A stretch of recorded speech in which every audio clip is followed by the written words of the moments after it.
हरे Krishna. Happy Ekadashi. पार्श्व एकादशी कथा। युधिष्ठिर ने कहा, ये भगवान, आप कृपा करके मुझे भाद्रपद शुक्ल एकादशी के बारे में बताइए।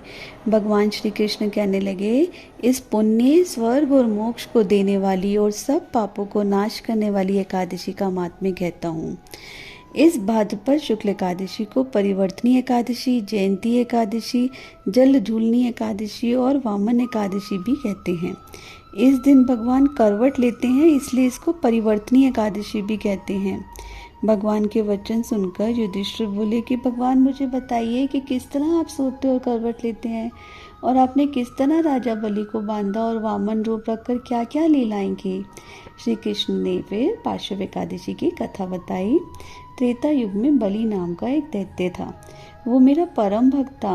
विविध प्रकार से वेद सूक्तों से वो मेरा पूजन किया करता था और ब्राह्मणों का पूजन और यज्ञ का आयोजन भी करता था।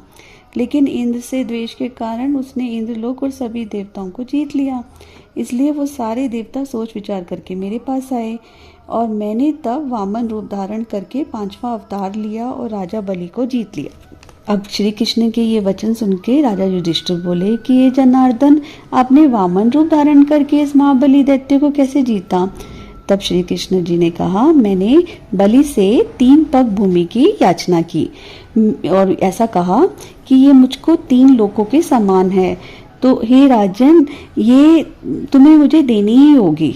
तब राजा बलि ने इसे छोटी सी याचना समझ के 3 पग भूमि का संकल्प मुझे दे दिया और मैंने अपने त्रिविक्रम रूप को बढ़ाकर कहा कि मैंने पूरी पृथ्वी को अपने पैरों से, भुवर लोक को अपनी जांघों से, स्वर्ग लोक को अपनी कमर से, महलोक को अपने पेट से, जनलोक को अपनी छाती से, तपलोक को अपनी गर्दन से और सत्यलोक में मैंने अपना सिर और चेहरे को स्थापित किया। और मैंने फिर राजा बलि का हाथ पकड़ के कहा कि हे राजन, अब मैं तीसरा पग कहाँ रखूं? एक पग से पृथ्वी और दूसरे से स्वर्गलोक तो पूरे हो गए।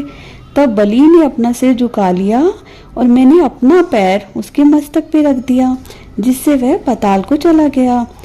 अब उसकी विनती और नम्रता को देखकर मैंने कहा कि ये बलि, मैं सदैव तुम्हारे निकट ही रहूंगा। भाद्रपद शुक्ल एकादशी के दिन बलि के आश्रम पे मेरी मूर्ति स्थापित हुई और दूसरी क्षीर सागर में शेषनाग के पृष्ठ पर हुई।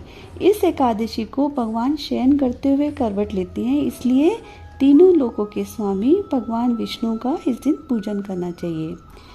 जो विधि पूर्वक इस एकादशी का व्रत करते हैं वे सब पापों से मुक्त हो जाते हैं, और जो इस कथा को पढ़ते और सुनते हैं उन्हें 1000 अश्वमेध यज्ञ का फल मिलता है। ये थी एकादशी कथा का महात्म्य। हरे कृष्णा।